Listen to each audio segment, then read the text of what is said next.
നമുക്കിപ്പോൾ മലബാറിലേക്കൊന്ന് പോകണം. അവിടെ നമുക്കൊപ്പം മുബഷീർ ചേരുന്നുണ്ട്. ഇന്നലെ ആ ഭാഗത്ത് ഒരു ആന വിരുണ്ടോടി എന്നൊരു വാർത്ത വരുന്നുണ്ട്. നമ്മളുടെ പ്രതിനിധി മുബഷിർ പി അക്ബർ വിവരങ്ങൾ നൽകും. ഇന്നലെ വൈകുന്നേരത്താണ് മലപ്പുറത്ത് പുതിയങ്ങാടിയിൽ നേർച്ചയ്ക്കിടെ ആന ഇടഞ്ഞത്. ആന തൂക്കിയെറിഞ്ഞയാൾ ഗുരുതരാവസ്ഥയിൽ ഇപ്പോൾ ചികിത്സയിലാണ്. തിക്കിലും തിരക്കിലും പെട്ട് 17 പേർക്കാണ് പരിക്കേറ്റത്. മലപ്പുറത്ത് പുതിയങ്ങാടിയിലാണ് സംഭവം. മുബഷീർ ഈ സംഭവം നടന്ന സ്ഥലത്ത് നിന്ന് കാര്യങ്ങൾ വിശദീകരിക്കും. Mubashir, very good morning Mubashir. അല്പം ആശങ്കയുണ്ടാക്കുന്ന ഒരു വാർത്തയാണ്. കാട്ടാനയുടെ ആക്രമണം കൊണ്ടേ ഇരിക്കാൻ വയ്യ. അതിനിടയിലാണ് എഴുന്നള്ളിക്കാൻ കൊണ്ടുവന്ന ഒരു നാട്ടാന വീണ്ടും ആക്രമണം ഉണ്ടാക്കിയിരിക്കുന്നത്. ഈ തിക്കിലും തിരക്കിലുമാണ് ബാക്കിയുള്ള ആളുകൾക്ക് പരിക്കേറ്റതെന്ന് അറിയുന്നു. പരിക്കേറ്റ ആളുടെ നില എങ്ങനെയാണ്?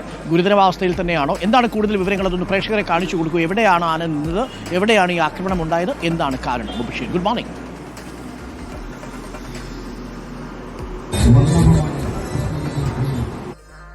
Morning doctor Arunkumar. കേരളത്തിൽ തന്നെ അറിയപ്പെടുന്നൊരു നേർച്ചയാണ് മലപ്പുറം ജില്ലയിലെ തിരൂരിനടുത്തുള്ള പുതിയങ്ങാടി നേർച്ച എന്ന് പറയുന്നത്.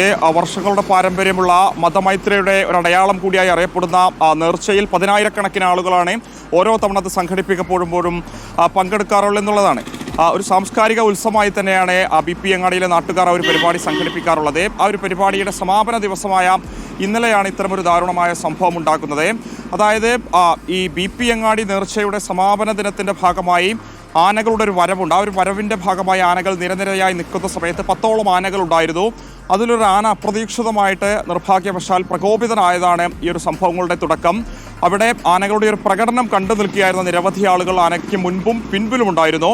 അത്തരത്തിൽ ആന അതിൻ്റെ മധ്യഭാഗത്തുണ്ടായിരുന്ന ഒരു ആന ആളുകൾക്കിടയിലേക്ക് കുതിച്ചു പാഞ്ഞെത്തുന്നതാണ് ദൃശ്യങ്ങൾ നമുക്ക് കാണാൻ സാധിക്കുന്നത്. തുടർന്ന് ഈ ഒരു പ്രകടനം കണ്ടു നിൽക്കുകയായിരുന്ന ഒരു വ്യക്തിയെ ആന ആദ്യം എടുത്തുയർത്തുന്നുണ്ട്. അദ്ദേഹത്തെ തുമ്പിക്കൈ ഉപയോഗിച്ചുകൊണ്ട് ഉയർത്തിയതിനു ശേഷം ആട്ടി അങ്ങോട്ടേക്ക് ഇട്ടു എന്നുള്ളതാണ് നമുക്ക് ദൃശ്യങ്ങളിൽ നിന്ന് മനസ്സിലാക്കാൻ സാധിക്കുന്നത്. നിലവിലൊരു സംഭവത്തിൽ ഈ ദൃശ്യങ്ങളിൽ കാണുന്ന വ്യക്തിക്കാണ് ഗുരുതരമായി പരിക്കേറ്റുള്ളത്. ഇദ്ദേഹം തിരൂർ മേഖലയിലെ ഒരു പ്രദേശവാസിയാണെന്നുള്ളതാണ് മനസ്സിലാക്കാൻ സാധിക്കുന്നത്. ആദ്യഘട്ടത്തിൽ തൊട്ടടുത്ത ആശുപത്രിയിൽ പ്രവേശിപ്പിച്ചെങ്കിലും പരുക്ക് അതീവ ഗുരുതരമായതിനാൽ കോട്ടക്കലിലെ മിംസ് ആശുപത്രിയിലേക്ക് മാറ്റുകയായിരുന്നു. നിലവിൽ അവിടെ ഗുരുതരാവസ്ഥയിൽ ചികിത്സയിൽ തുടരുകയാണ് എന്നുള്ളതാണ്.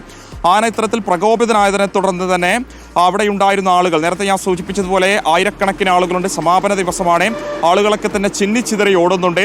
27ഓളം ആളുകൾക്ക് ആ ഒരു ഘട്ടത്തിൽ പരിക്കേൽക്കുന്നുണ്ട്. ഉടനെ തന്നെ സംഘാടകരുടെയും നാട്ടുകാരുടെയും നേതൃത്വത്തിൽ ഇവരെ തൊട്ടടുത്ത ആശുപത്രിയിലേക്ക് മാറ്റുന്നുണ്ട്. 27ഓളം ആളുകൾക്ക് ചെറിയ പരിക്കുകൾ മാത്രമാണ് ഉണ്ടായിരുന്നത്. പ്രാഥമിക ചികിത്സ ഇവർക്കെല്ലാം തന്നെ നൽകിയിട്ടുണ്ട്. അതിനുശേഷം വീട്ടിലേക്ക് എത്തി എന്നുള്ളതാണ് നിലവിൽ നമുക്ക് മനസ്സിലാക്കാൻ സാധിക്കുന്നത്. കോട്ടക്കൽ മിംസ് ആശുപത്രിയിൽ ഗുരുതരാവസ്ഥയിൽ നിലവിൽ ചികിത്സയിൽ ഒരാൾ തുടരുന്നുണ്ട്. അതോടൊപ്പം തന്നെ മറ്റു 2 വ്യക്തികളും മറ്റ് ആശുപത്രികളിൽ ചികിത്സയിലുണ്ടെന്നാണ് മനസ്സിലാക്കാൻ സാധിക്കുന്നത്. സംഘാടകരുമായി സംസാരിക്കുമ്പോൾ സുരക്ഷാ പ്രശ്നങ്ങളൊന്നും തന്നെ ഉണ്ടായിട്ടില്ല. എല്ലാ തരത്തിലുള്ള സുരക്ഷാ ക്രമീകരണങ്ങളും ഉറപ്പുവരുത്തി തന്നെയാണ് ഈ ഒരു പരിപാടി സംഘടിപ്പിക്കപ്പെട്ടിട്ടുള്ളത്. ആനകളുടെ ഈ ഒരു വരവുമായി ബന്ധപ്പെട്ടും അവയൊക്കെ തന്നെ ഉറപ്പുവരുത്തിയിരുന്നു. പോലീസും ഫയർഫോഴ്സും നാട്ടുകാരുടെ പ്രത്യേക വിഭാഗം ഉൾപ്പെടെയുള്ള ആളുകൾ ചേർത്തുകൊണ്ട് അവിടെ സുരക്ഷാ ക്രമീകരണങ്ങളൊക്കെ തന്നെ ഉണ്ടായിരുന്നു. സ്വാഭാവികമായിട്ടും ആനയൊന്നും തന്നെ മുൻപത്തെ പരിപാടികളൊന്നും തന്നെ പ്രകോപിതരാകുകയോ അക്രമാസക്തമാകുന്ന ഒരു സാഹചര്യം ഒന്നും തന്നെ അവിടെ ഉണ്ടായിട്ടില്ല. ഇത് തീർത്തും അപ്രതീക്ഷിതമായിരുന്നു. അത്തരമൊരു ഘട്ടത്തിൽ അവിടെ കൂടിയിരുന്ന ആളുകളും അത് കണ്ട് ഭയന്നോടുന്നൊരു സാഹചര്യമാണ് അവിടെ ഉണ്ടായത്. എന്തായാലും ഇവരുടെ ചികിത്സ ഉൾപ്പെടെയുള്ള നടപടികൾ പൂർണ്ണമായിട്ടും സംഘാടകർ ഏറ്റെടുത്തിട്ടുണ്ട്. ബാക്കിയുള്ള നടപടികളൊക്കെ തന്നെ സ്വീകരിച്ചു വരികയാണ് എന്നുള്ളതാണ് ഇതുമായി ബന്ധപ്പെട്ട് അറിയിക്കുന്നത്. നേരത്തെ ഞാൻ സൂചിപ്പിച്ചതുപോലെ തന്നെ വർഷങ്ങളുടെ പാരമ്പര്യമുള്ള മതമൈത്രിയുടെ അടയാളമായി അറിയപ്പെടുന്ന വടക്കൻ കേരളത്തിലെ തന്നെ പ്രധാനപ്പെട്ട ഒരു നേർച്ചയാണ് പുതിയങ്ങാടി നേർച്ച എന്ന് പറയുന്നത്. മലപ്പുറം ജില്ലയിലെ തിരൂരിനടുത്ത് പൊന്നാനിയിലോട്ട് പോകുന്ന വഴിയിലാണ് ഇപ്പോൾ BP അങ്ങാടി എന്നറിയപ്പെടുന്ന പുതിയങ്ങാടിയിൽ വിവിധ മത സാമൂഹ്യ സാംസ്കാരിക ഉത്സവമായി തന്നെ അറിയപ്പെടുന്ന ഒരു പ്രധാനപ്പെട്ട പരിപാടിക്കിടെയാണ് ഇത്തരമൊരു ദാരുണമായ സംഭവം ഉണ്ടായത്. സംഘാടകരെ സംബന്ധിച്ചൊരു വീഴ്ചയും ഉണ്ടായിട്ടില്ല എന്ന കാര്യം അതിൽ തർക്കമില്ല. കാരണം പോലീസുമായൊക്കെ തന്നെ സംസാരിക്കുമ്പോൾ അതൊക്കെ തന്നെ ഉറപ്പുവരുത്തിയതിനു ശേഷമാണ് ഈ ഒരു പരിപാടി കഴിഞ്ഞ 2 ദിവസങ്ങളിലായി അവിടെ സംഘടിപ്പിക്കപ്പെട്ടത് എന്നുള്ളതാണ് അവർ നമ്മളോടും വ്യക്തമാക്കുന്നത്. തീർത്തും ദൗർഭാഗ്യവശാൽ അല്ലെങ്കിൽ അപ്രതീക്ഷിതമായ ഒരു സംഭവത്തെ തുടർന്നാണ് ഇത്തരമൊരു പരിക്കിലേക്ക് കാര്യങ്ങൾ എത്തിയത് എന്നുള്ളതാണ് മനസ്സിലാക്കാൻ സാധിക്കുന്നത്. എന്തായാലും പുലർച്ചെ 2:10 കൂടിയാണ് ആനയെ തളക്കാൻ പപ്പാന് സാധിച്ചത്. പിന്നീട് മറ്റു തരത്തിലുള്ള അക്രമ സംഭവങ്ങളൊന്നും തന്നെ അവിടെ ഉണ്ടായിട്ടില്ല.